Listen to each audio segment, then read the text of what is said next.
Nasa TLID yung Lord. Okay. Pero mukhang nakakadepensa ang Pre, ang Onyx galaw ng Philippines. kamay Pero, mo, pre. sige. Pre, ako na nga. Ang Oh, galaw. itry pa. Kaya, nadepensa. may naririnig ba tayo? Nadepensahan ng Onyx Philippines yung ikalawang Lord na nakuha ng team nila Fabian at ang Young Stallions ngayon. Pero parang umaamba na nga din ang Onyx Philippines! Naku po!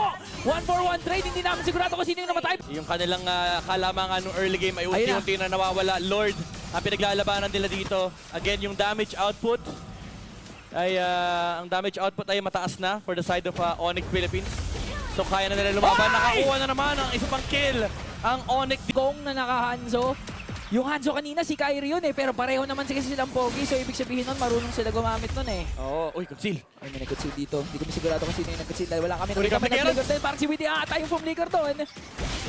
Nakalamang may na-shutdown nga at nakapatay yung TLID. Nakalamang ng isang hero, nakalamang ng bahagya. Pero lumalaban pa rin naman ang Ay, si Onyx Hero. Philippines. Oh, nakadalawa na ang TLID. Oo. Pero wag kayong mag-alala, kita namin sino lamang. Oh, kita namin sino lamang unti-unti na nga pumapasok ang Young Stallions ngayon na kahit maraming nagsasabi na medyo shaky ang kanilang nagiging performance up against the tower World lock. Champions. Medyo okay!